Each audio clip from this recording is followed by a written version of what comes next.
మీ car EMI కట్టలేకపోతున్నారా? మీ car EMI మేము కడతాం. ఈ నెంబర్కి కాల్ చేయండి.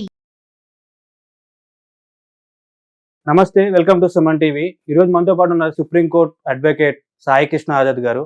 సార్ నమస్కారం. సార్ నమస్తే అండి. సార్, ప్రైవేట్ కాలేజెస్ పిల్లలు కూడా సూసైడ్లు చేసుకుంటున్నారు ఇప్పుడు. అవునండి. వాళ్ళకి అవేర్నెస్ లేక, లేకపోతే పెద్దవాళ్ళు పట్టించుకోక, మీరు కూడా విద్యార్థి నాయకులుగా ఉన్నారు. అవునండి. మీరేమనుకున్నారు సార్ ఈ ఇష్యూ గురించి, మొన్న రీసెంట్గా జరిగిన సూసైడ్ గురించి? రైట్. రాధాకృష్ణ, ఇప్పుడు ఒకటి చెప్తానండి. ఇప్పుడు కాదు సార్, నేను ఎస్ఎఫ్ఐలో విద్యార్థి నాయకుడిగా ఉన్నప్పుడు, ఇప్పుడు కాదు, దాదాపు 2000 సంవత్సరం, 2000 సంవత్సరం, 96 కాడి నుంచి కూడా చెప్తా ఉన్నాను. దాదాపు 24-27 ఇయర్స్ నుంచి ఉన్నాం మేము విద్యార్థి నాయకుడిగా ఉన్నప్పుడు. నాకు తెలిసి మీరు చిన్నపిల్ల అయి ఉంటారు అప్పుడు. అవును సార్, ఇంత చిన్న పిల్ల అయి ఉంటారు. అప్పటి నుంచి కూడా మేము చెప్తా ఉన్నాం. నేను లా చదివేటప్పుడు, అంటే సబ్జెక్ట్ ఎందుకు ఎత్తుతున్నానంటే, మీకు అప్పటి నుంచి జరుగుతుంది, ఈ రోజు జరిగిన ఘటన కాదు. పిల్లవాడిది నిన్న జరిగింది కాదు.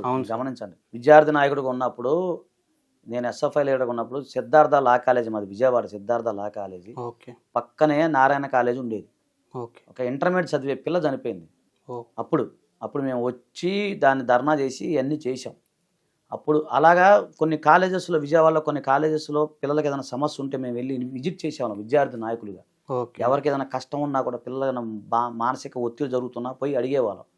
ఇప్పుడు అది లేదు. విద్యార్థి ఉద్యమాలు లేవు. ఫస్ట్ ఆఫ్ ఆల్ ఏంటి, కార్పొరేట్ కళాశాలపై సంబంధించి ఏ విద్యార్థి నాయకులు కానీ, విద్యార్థులు ఒక నిఘా అనేది లేదు.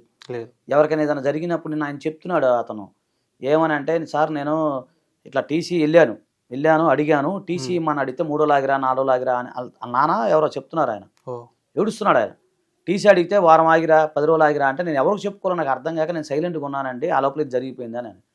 అదే అంటున్నా, ప్రజల్లో చైతన్యం ఉండాలి, రాజకీయ చైతన్యం ఉండాలి సార్. అదే విద్యార్థి ఉద్యమం కనుక, మామూలు విద్యార్థి నాయకులు, విద్యార్థి సంఘాల వాళ్ళు వీళ్ళంతా కష్టపడుతున్నారు. కానీ ఇదివరకు మేము పడ్డ కష్టం అనేది ఇప్పుడు లేదు. అవును సార్, ప్రశ్నించే గొంతు లేదు.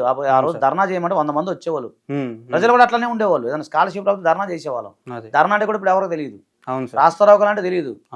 అరెస్ట్ అంటేనే భయం ఈ రోజుల్లో. ఏదైనా ఒక ఉద్యమం చేయాలంటే ఎవరైనా కింద పడితే లేపట్లేదు, కానీ వీడియో తీసి పెడుతున్నారు, పోస్ట్ చేస్తున్నారు. అది కరెక్ట్ కాదు.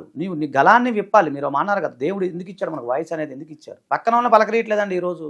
అవును సార్. నేను క్యాబ్ ఎక్కిన, ఆటో వాడు ఎక్కిన, ముందు పలకరిస్తా. ఏ ఊరు బాబు, ఎక్కడి నుంచి వచ్చావు, ఏ ఊరు తమ్ముడు అయితే తమ్ముడు, అన్న అయితే అన్న, ఏ ఊరు, ఎక్కడి నుంచి వచ్చావు, ఏంటి, ఎన్ని రోజులు ఉంటున్నావు అంటే, అది చక్కగా ఫీల్ అవుతాడు. అరే మాట్లాడుతున్నాడు మనసు విప్పని. ఎందుకంటే ఒక మాట తత్వం లేదు ఈ రోజుల్లో. పక్కింటోడు ఎదురుంటోడు ఏమవుతున్నాడో తెలియట్లేదు. ఒక అపార్ట్మెంట్ కల్చర్లో ఎదుటోడు ఏం చేస్తున్నాడు, పొయ్యోడో ఉన్నాడో కూడా తెలియని స్థితిలో ఉన్నారు. నేను ఏమంటున్నానంటే, ఈ సబ్జెక్ట్కి దీనికి ఏంటి లింక్ అంటే, ప్రజల్లో వాయిస్ లేదు. ఇప్పుడు ఈ రోజు సరే, ఈ పిల్లగాడు చనిపోయాడు, పాపం నాకు బాధ అనిపించింది చూసినప్పుడు. ఏం చేయగలుగుతాము? దాన్ని ప్రశ్నించే గొంతు ముందు. అదే ఇప్పుడు ఆయన టీసీ ఇవ్వలేదు. టీసీ ఇవ్వనప్పుడు ఆయన ఏం చేయాలి? విద్యార్థి నాయకులకు వెళ్ళాలి, పోలీసులకు కంప్లైంట్ చేయాలి, అవన్నీ చేయాలి. అది ముందు అవేర్నెస్ రాదు. అమ్మ మా పిల్లడి జీవితం ఏమైపోద్ది అని చెప్పి. ఇది కూడా ఏంటంటే, కాలాపాని అని ఒక జైలు ఉండేదండి అన్నమాన్లో. కాలాపాని కొడితే మీకు నెట్లో వచ్చే సినిమా కూడా ఉంది. ఆ రోజుల్లో స్వతంత్ర సమర యోధులు బ్రిటిషర్స్ ఆ విధంగా నరకం చూపించేవాళ్ళంట. తిండి పెట్టకుండా చంపేసేవాళ్ళు. అలాంటి కాలాపాని జైలు ఈ రోజు మొత్తం ఎక్కడా లేవు, మన కళ్ళ ముందే కనపడతా ఉన్నాయి కార్పొరేట్ కళాశాలలు.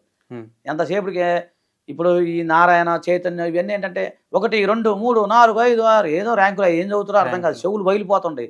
చిన్నప్పటి నుంచి అంటున్నాం. ఇప్పుడు అంటే ఈ టీవీలో వచ్చినాయి. మా చిన్నప్పుడు మైకులు పెట్టి చెప్పేవాళ్ళు 1, 2 అని, లేదా పేపర్లు ఇచ్చేవాళ్ళు, లేదా రేడియోలో వచ్చాయి 1, 2, 3, 4, 5, 6 అని. ఇప్పుడు ఇందులో వచ్చి అంటే నేను ఏమంటున్నానంటే, ఎంతసేపు అదే చూస్తున్నారు. పిల్లల విద్యార్థుల మైండ్ సెట్ కూడా మారాలి. విద్యార్థులు కూడా ఏంటంటే, ఇప్పుడే వాళ్ళ మైండ్ ఎంత ఉంటుందండి? 7వ తరగతి చదివే పిల్లడు మైండ్ ఎంత ఉంటుందండి? ఇంత మెదడులో మీకు కుక్కేస్తే ఏమైంది? వాడికి డిప్రెషన్, తర్వాత ఎందుకు ఈ బతుకను రాక ఏమొస్తుందండి? ఇప్పుడు మనం 10 కేజీలు బరువు మోస్తావు రాదా? నేను ఎత్తి మీద 30 కేజీలు బరువు మొత్తావా? ఎంతసేపు మొత్తావు? అది అలాగా తల్లిదండ్రులు కూడా అలాగే ఉన్నారు. నాన్న నేను చదవలేను, నాకు ఆ 3 Idiots సినిమా ఉంటుంది కదా, 3 Idiots సినిమాలో ఒక ఇష్టమైనది ఒకటి, బలవంతంగా జరిపించేది ఒకటి. భలే ఉంటుంది ఆ సినిమా. అసలు అట్లుండాలి చదువు అంటే.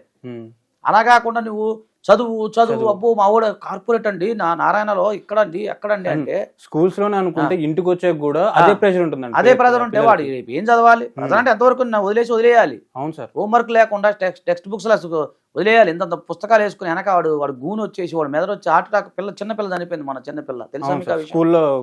చదువు చనిపోయింది. ఎందుకు చనిపోయింది అంటే, బరువు మొయ్యలేక గుండె ఎక్కి అది మెట్లు ఎక్కాలంటే ఎంత ఇబ్బంది అవుతుంది. ప్రెషర్ ఎక్కువైపోయి. సో ఎంత ఇబ్బంది అవుతుంది. సో కాబట్టి ఏంటంటే, ఇవన్నీ చూసుకోవాలి. పిల్లలకి చదువు, ఎడ్యుకేషన్ తగ్గించాలి, బుక్స్ తగ్గించాలి, ప్రెజర్ తగ్గించాలి. పరిగెత్తు అంటే, ఒకటి క్లాస్ ఫస్ట్ రావాలని ఇంట్లో వాళ్ళు చెప్తారు. నువ్వు క్లాస్ ఫస్ట్ రావాలి రా, వచ్చే అరే రాకపోతే ఏమవుతుంది, ఆయన రాకపోతే నష్టం అవుతుందా? అదే కదా సార్. ఆయన బయటకు వచ్చి సమాజంలో ఏలుముద్రగాలు బోలు మంది కోట్ల రూపాయలు సంపాదిస్తున్నారు. అవును సార్, నిజంగా. ఎవరు చెప్పారు చదువుకుని? ఆడి బుద్ధిలో రావాలి మైండ్లో. అవును. మీకు విషయం తెలుసా, ఇంటర్మీడియట్ చదివిన పిల్లవాడు 13 years 15 years పిల్లవాడు గూగుల్ని హ్యాక్ చేశాడు. వాడికి ఆ టాలెంట్ ఉంది. టాలెంట్ని ప్రోత్సహించకుండా, అదే మన అసలు ముందు ఆడికి ఏది ఇంట్రెస్ట్ అడగకుండా ఎంతవరకు ర్యాంక్స్ అని ఆలోచిస్తున్నారు కానీ వాళ్ళ మైండ్ లో ఏముంది అనేది ఆలోచించట్లేదు. ఒక మంచి ఆర్టిస్ట్ ఉంటాడు, ఒకడు సింగర్ ఉంటాడు, ఒకడు అరే నీకు ఏం కావాలి, నా మైండ్ నాకు సింగర్ అవ్వాలనుంది, ఓకే సింగర్ జాయిన్ చేయించి చదువు మామూలు నామినల్గా ఇంగ్లీష్ లెక్కలు వస్తే చాలు. అవును సార్. ఎవరు టాలెంట్ వాడితే, ఎవరు స్కిల్ ఉంటుంది, ఒకడు బజ్జికి పాడతాడు, ఇంకోటి ఒకడు పెయింటర్ ఉంటాడు. ఆ 3 8 సినిమాలు చెప్తారు కదా, మనలో మనిషికి మించింది ఏం లేదు, వారికి ఏదో చేయాలని ఉంటుంది. ఈయన బలవంతంగా తీసుకొచ్చి బీటెక్లో లోటెక్లో చేస్తే ఆడు చదవడు. ఇంకోటి ఏంటంటే పక్కన వాళ్ళు చూపించి నువ్వు అలాగ ఇది ఒకటి చాలా కంపారిజన్. నేను ఏమన్నా అలా కంపారిజన్ చేయదు. ఎవడు టాలెంట్ వాడిది, ఎవడు అదృష్టం వాడిది. అంతే కదా సార్. ఇప్పుడు ఎవడు అదృష్టాన్ని మించింది ఏం లేదు. ఇప్పుడు చిన్నప్పుడు నన్ను అందరూ పిచ్చోడు పోరంబో కూడా అన్నారు. ఇప్పుడు ఈ రోజు నన్నే గొప్ప పొగుడుతున్నారు.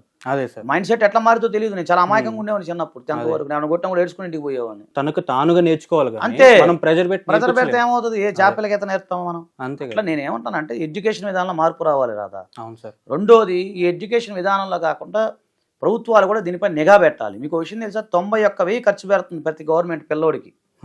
91 సంవత్సరానికి 91,000 రూపాయలు ఖర్చు పెడుతుంది. మీకు లెక్కలు తీయండి. ఒక స్టూడెంట్ మీద గవర్నమెంట్ పెట్టే ఖర్చు, అయితే గవర్నమెంట్ స్కూల్ సంగతి చెప్తున్నా, 91,000. మరి ఈ రోజు అసలు ఆ ఖర్చు ఎక్కడ ఏమవుతుంది, ఎవరు చదువుతున్నారు? గవర్నమెంట్ స్కూల్ని ప్రోత్సహించాలి. నార్వే ఉంటుంది, నార్వేలో మొత్తం ఎడ్యుకేషన్ ఫ్రీ. అవును సార్. కొన్ని దేశాలు, సింగపూర్ ఉంటుంది, ఎడ్యుకేషన్ ఫ్రీ, మొత్తం వాళ్ళే చూసుకుంటారు, ఎడ్యుకేషన్ మొత్తం వాళ్ళే. మీరు సింగపూర్లో అయితే పిల్లలకి ఎలా ఉంటుంది ఎడ్యుకేషన్, డిఫరెంట్ ఉంటుంది. ఇప్పుడు నీకు ఒకటి చెప్తారా అదా, ఇప్పుడు ఒక మైదానంలో నడుచుకుంటూ వెళ్తాడు, పిడుగు పడుతుంది, ఏం చేయాలో తెలుసా? చాలా మందికి తెలుసా? అసలు ఎవరికి తెలియదు. ఎలా కూర్చోవాలో తెలుసా? తెలియదు. కరెంట్ షాక్ కొడితే ఏం చేయాలి? ఒకరికైనా పిల్లడు కరెంట్ షాక్ కొడితే ఇది ఏం చేయాలి? ఇట్లాంటి ఇవన్నీ నేర్పకుండా ఎంతసేపుడికి ఏదో జాని ఎస్ పాప చిన్నప్పటి నుంచి అదే చూస్తున్నా అదే చేతి ఏమవుతుంది? బ్రిటిష్ వాళ్ళు నేర్పిన సిస్టమ్, ఇదంతా లార్డ్ మెకాలే చేసిన సిస్టమ్. కాబట్టి మనం ఎవరు మారాలి అంటే, విద్యార్థులు మారాలా, స్టూడెంట్స్ మారాలా, వాళ్ళు మారాలంటే ముందు తల్లిదండ్రులు మారాలి. నేను కోరుకునేది అదే, తల్లిదండ్రులు. ఎడ్యుకేషన్ అనేది is not important. What is the meaning of education? తన కాలమే తాను నిలబడేదే ఎడ్యుకేషన్. అవును సార్. అంతేగాని నీకు ఉద్దేశం పడేసి పేరెంట్సే మారాలి. నేను ఏమంటున్నానంటే 1999, 98 నుంచి మీకు ఎందుకు చెప్తాను, మీరు అప్పుడు చిన్నపిల్లలు, మీ జనరేషన్ తెలియదు. నేను అప్పటి నుంచి కూడా ఎందుకు చేస్తాను, అప్పటి నుంచి కూడా సూసైడ్ మరణాలు జరుగుతూ ఉన్నాయి. అది బయటికి రావు కదా, అప్పుడు ఇంత మీడియా లేదు. అవును సార్. ఎక్కడెక్కడ జరుగుతున్న సంఘటనలు ఉన్నాయి, అవి మీడియాలో బయటికి రావు. ఇప్పుడు వస్తున్నాయి. ఇప్పుడు మీడియా, సోషల్ మీడియా అంత బాగుంది కాబట్టి బయటకు వస్తున్నాయి. అంతమంది ఎక్కడో టీవీలో చిన్న ముక్క వచ్చేది, ఇంత పేపర్లో ఇంత వచ్చేది, ఎవరు చూస్తారు అవి? సో నేనేమంటున్నానంటే ఒకటేనండి, విద్యార్థులు మారాలి, ఎడ్యుకేషన్ సిస్టమ్ మారాలి. లార్డ్ మెకాలే గారు ప్రవేశపెట్టిన ఎడ్యుకేషన్ సిస్టమ్ ఇది. 10+2+3 అదే ఎడ్యుకేషన్ ఈరోజు మనం చదువుతూ ఉన్నాం. లార్డ్ మెకాలే ఎప్పుడు 1850లోనో 60లోనో 40లో ప్రవేశపెట్టిన విద్య ఇప్పుడే చదువుతున్నాం. ఎంతసేపు బంట్రోత్ తయారు చేసే విద్య మనం చదువుకునేది అదే కదా, అదే ఇంగ్లీష్, అదే లెక్కలు, అదే కదా. ఆ న్యూటన్ మహాశయుడు యాపిల్ పైన కింద పడదు. న్యూటన్ మహాశయుడు అంతకుముందు మనోళ్ళు కనిపెట్టలేదు. ఆర్యభట్టాలంతా లేరా? సుశ్రుతుడు ఆపరేషన్ చేయలేదా? మనం ఆయన చెప్పింది మనం ఎందుకు చదువుకుంటాం? నాకు అర్థం కాదు. మొఘల్స్ దండయాత్ర చదివాడు, అంతకన్నా గొప్ప గొప్ప రాజులు లేరా? శివాజీ మహారాజు గురించి ఎక్కడ చరిత్రలో ఉంటుందా? మొఘల్స్ గొప్ప వాళ్ళనే ఉంటుంది రాజులు, కరెక్ట్. అంతకుముందు గొప్ప గొప్ప రాజులు పరిపాలించారు మనది. అది దాని గురించి ఎక్కడ చెప్పరు. ఆర్యభట్ట గురించి ఎక్కడ చెప్పరు, సుశ్రుతుడి గురించి ఎక్కడ చెప్పరు. పెద్ద పెద్ద మహానుభావులు మన ఇండియన్ సైంటిస్టులు ఉన్నారు. యమానం కనిపెట్టి రైట్ బ్రదర్స్ కాదు, ఇంకొక ఆయన మన ఈ భారతీయుడు కనిపెట్టాడు, దాని పేరు ఏదో ఉంది, నేను ఎట్లా కొడితే వస్తుంది. ఆ తర్వాత శాస్త్రి గారు అని చెప్పి ఒక ఆయన రాజమండ్రి ఆయన్ని వేదాల కోసం హిట్లర్ తీసుకుని వెళ్ళాడు. ఇక్కడ నుంచి ఆయన్ని కిడ్నాప్ చేసి తీసుకుని వెళ్ళి ఆయన ఆటోమేటిక్ దాని మీద తయారు చేశారు. ఆ విషయం ఎవరో తెలియదు. ఇవన్నీ చాలా ఉన్నాయి చరిత్రలో. అది చెప్పకుండా ఎంతసేపుడికి న్యూటన్ యాపిల్ చెట్టు అంటే, అంతకుముందు యాపిల్ చెట్టు కాయ కింద పడలేదా? మన ఇంట్లో ఎక్కడ వాళ్ళ జాంకాయ కింద పడదా? ఏమండి, అంతే కదా. ఆయనే కనిపెట్టాడా న్యూటన్ మహాశయుడు?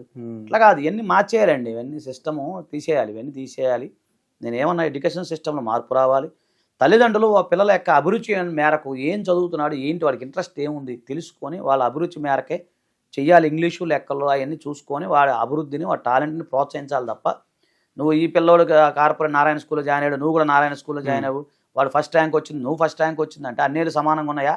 అంతే కదా సార్. సమానంగా ఉంటాయా ప్రపంచంలో ఎక్కడన్నా?